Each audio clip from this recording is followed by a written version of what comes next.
Assalamualaikum warahmatullahi wabarakatuh. Setiap manusia pasti menginginkan hidupnya berkecukupan dan dapat memenuhi segala kebutuhan. Tentu saja hal ini adalah fitrah manusia. Di dalam Islam, rezeki sendiri adalah bentuk kenikmatan Allah yang wajib manusia syukuri.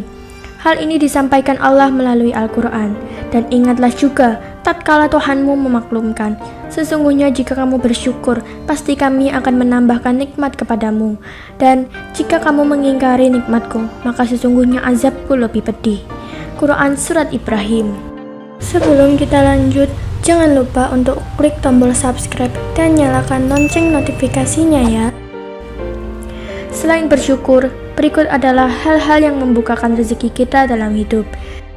Berzikir adalah salah satu hal yang penting agar manusia senantiasa mendapatkan rezeki dan nikmat hidup dari Allah. Percayalah, jika rezeki berasal dari Allah dan apabila tidak memohon atau meminta kepada Allah, maka siapa yang akan membantu segala urusan rezeki kita? Berzikir memiliki dampak terhadap rezeki manusia. Contohnya yang pertama adalah mendatangkan kehalalan rezeki bagi manusia. Dengan berzikir, manusia akan senantiasa bahwa usaha dan ikhtiarnya senantiasa dinilai dan dilihat oleh Allah Subhanahu wa Ta'ala. Usaha yang disertai zikir akan membuat manusia senantiasa mencari rezeki yang halal dan diridhoi Allah, bukan sekedar mendapatkan harta atau hasil yang banyak tetapi haram. Untuk itu, berzikir membantu kita dalam membukakan rezeki yang halal bagi manusia, serta membukakan kesuksesan dunia menurut Islam, sukses menurut Islam, sukses dunia akhirat menurut Islam, dan cara sukses menurut Islam. Yang kedua adalah selalu berikhtiar dengan hukum dan sunatullah yang Allah tetapkan. Dengan senantiasa berzikir dan mengingat hukum-hukum Allah di segala aspek, kita akan selalu berikhtiar atas ilmu pengetahuan yang benar, bukan yang sesat. Ilmu pengetahuan yang benar, yang sesuai dengan sunatullah yang Allah tetapkan, akan membuat manusia semakin bisa menggali apa yang ada di dalam alam semesta ini. Contohnya, jika seseorang yang benar-benar menggali perekonomian dalam semesta ini. Contohnya saja, jika seseorang yang benar-benar menggali perekonomian dalam Islam, seperti halnya etika pemasaran dalam Islam, etika jual beli dalam perekonomian Islam, dan juga fungsi uang dalam Islam sebagaimana yang telah Allah tetapkan, sehingga ia akan mendapatkan banyak harta dan keberkahan atas hartanya karena mampu menggali ilmu ekonomi dan persaingan ekonomi secara benar di setiap konteks masyarakat. Yang ketiga adalah menyerahkan hasil ikhtiar kepada Allah. Orang yang berzikir akan senantiasa menyerahkan hasil ikhtiar kepada Allah. Ia akan menyerahkan ketika segala ikhtiarnya telah dilakukan sesuai hukum-hukum sunatullah yang ada. Setelah semua dilakukan, maka akan memasrahkan apapun kepada Allah. Dengan tawakal kepada Allah tentunya akan mendatangkan ketenangan dan keikhlasan kita dalam menerima apapun realitas yang akan kita hadapi sesulit apapun itu. Yang keempat adalah tidak akan berputus asa akan rezeki di dunia. Dengan berzikir, seseorang yang senantiasa mengingat bahwa di dunia ini yang memiliki harta dan segala kenikmatan yang ada di alam semesta adalah Allah.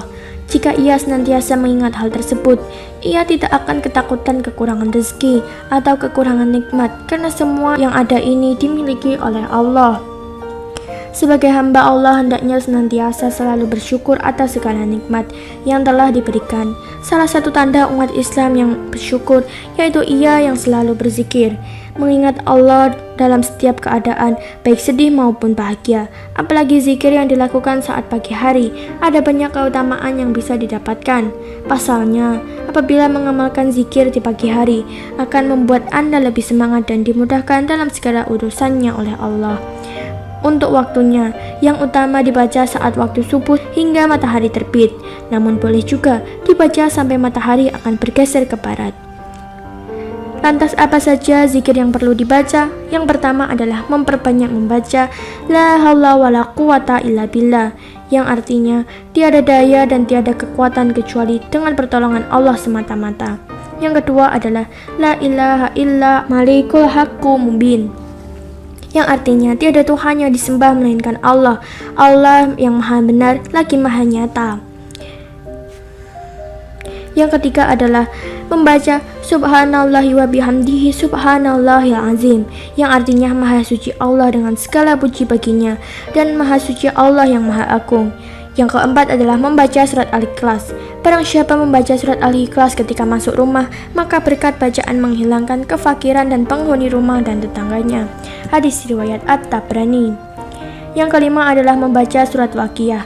Barang siapa membaca surat Waqiah setiap malam, maka tidak akan ditimpa kesempitan hidup. Hadis riwayat Al-Baihaqi dalam Syur'ab Al-Iman. Yang keenam adalah membaca sholawat ke atas Nabi. Dari Umar bin Khattab, dari Nabi Muhammad bersabda, barang siapa bersolawat kepadaku 1 kali, maka Allah akan membalas 10 kali solawat dan mengangkatnya 10 derajat. Hadis riwayat Imam Bukhari. Yang ketujuh adalah melazimkan beristighfar. Barang siapa melazimkan beristighfar, niscaya Allah akan mengeluarkan dia dari segala kesusahan dan memberikan rezeki dari arah yang tidak pernah diduga. Hadis riwayat Ahmad, Abu Daud, dan Ibnu Majah. Yang kedelapan adalah Asmaul Husna. Amalan Asmaul Husna berguna untuk membuka pintu rezeki. Al-Wahhabu dengan arti zat yang maha memberi, yakni memberikan segalanya pada kebutuhan makhluknya tanpa dimilikinya sebelum Allah sudah menyediakan. Barang siapa membaca Ya Wahhab sebanyak 23 kali secara berturut-turut sebagai amalan rutin setiap kali selesai salat fardu atau sesudah selesai salat hajat 2 rakaat sebanyak 800 kali, maka baginya akan dijauhkan dari kesempitan rezeki yang diberikan kemudahan dalam segala urusan. Ar-Razzaqu dengan arti zat yang maha memberi rezeki, yakni memberi rezeki untuk semua makhluknya, untuk kebutuhan hidupnya, dan dia pula yang menentukan banyak atau sedikitnya rezeki yang akan diberikan pada hambanya. Al-Basitu dengan arti zat yang maha melapangkan rezeki, yakni memberikan kelapangan rezeki pada hambanya yang sudah dikehendakinya, sehingga akan banyak orang bodoh dapat hidup kaya dan sebaliknya orang cerdik yang pandai hidupnya akan miskin. Yang kesembilan adalah membaca surat Al-Insyirah. Seseorang yang membaca surat Al-Insyirah sebanyak 7 kali setiap sesudah selesai sembahyang, maka akan terlepas dari kesusahan dan mudahkan oleh Allah Subhanahu wa Ta'ala akan rezeki. Seseorang yang membaca surat Al-Insyirah sebanyak 40 kali setiap selesai sholat fardu selama 7 hari berturut-turut akan dikaruniai kekayaan oleh Allah. Nabi Muhammad bersabda, barang siapa membaca surat Alam Nashrah seperti ia mendatangi aku dan aku mengambil kesempatan, maka menjadi satu kelapangan daripadaku.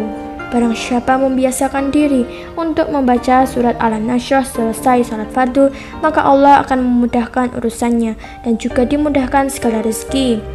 Selain zikir, kita juga bisa membaca doa murah rezeki. Ya Allah, berikanlah kepada kami rezeki yang luas, kurniakanlah kepada kami rezeki yang halal, lagi baik tanpa memberatkan kami. Ya Allah, jika rezeki kami ada di langit, maka turunkanlah. Jika ada di bumi, maka keluarkanlah. Jika jauh, maka dekatkanlah. Dan jika dekat, maka mudahkanlah. Jika sedikit, maka banyakkanlah.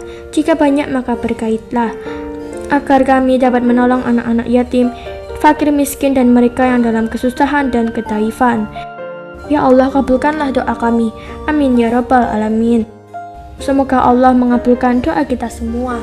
Wassalamualaikum warahmatullahi wabarakatuh.